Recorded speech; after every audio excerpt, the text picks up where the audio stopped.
تو معجزات کی دو قسمیں، معجزات علمی، معجزات عملی۔ آپ کی باتیں اور ان باتوں میں بھی بہت سی احادیث، بہت سے اقوال، سبحان اللہ، بہت سی آپ کی دعائیں، آپ علیہ السلام کی ایک ایک مسنون دعا ایک مستقل معجزہ ہے، مستقل معجزہ۔ ایسے اسرار اور رموز ان دعاؤں کے اندر ہیں کہ ہم اس کا اندازہ نہیں لگا سکتے۔ آج ہم میں سے ہر ایک یہ تو کہتا ہے کہ حفاظت نہیں ہے، امن و امان نہیں ہے، پریشانیاں ہیں۔ اللہ کے نبی کی مسنون دعاؤں کا اہتمام کیجیے، قرآن کی تلاوت کا اہتمام کیجیے، اللہ کے نبی کی اس علمی معجزے کی قدر کیجیے۔ کوئی اس طرح کی نہ دعا پیش کر سکتا تھا، نہ اس طرح کی کوئی آیت پیش کر سکتا تھا، اور یہ معجزہ قیامت تک رہے گا، قیامت تک کی صبح تک۔ کوئی نبی کا معجزہ ایسا نہیں جو قیامت تک رہے۔ موسیٰ علیہ السلام کے زمانے میں عصا، ید بیضا، یہ دو معجزے اللہ نے ان کو دیے۔ حضرت عیسیٰ علیہ السلام کے زمانے میں ان کو کچھ معجزے دیے گئے۔ جس نبی کا جو معجزہ تھا وہ اس کی موت پر ختم، کیونکہ اس کی نبوت قیامت تک کے لیے نہیں تھی۔ جس نبوت کا وہ دعویٰ کر رہا تھا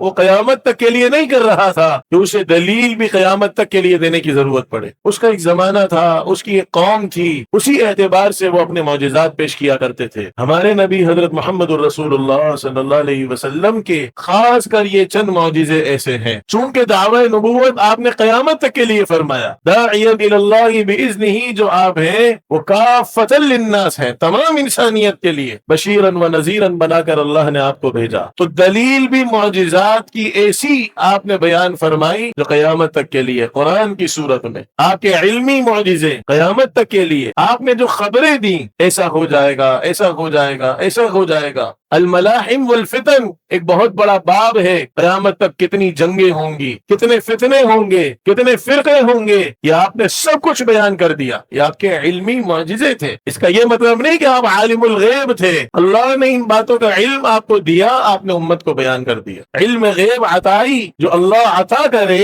وہ اللہ کے نبی کو اللہ نے ان معجزات کی صورت میں عطا فرمایا۔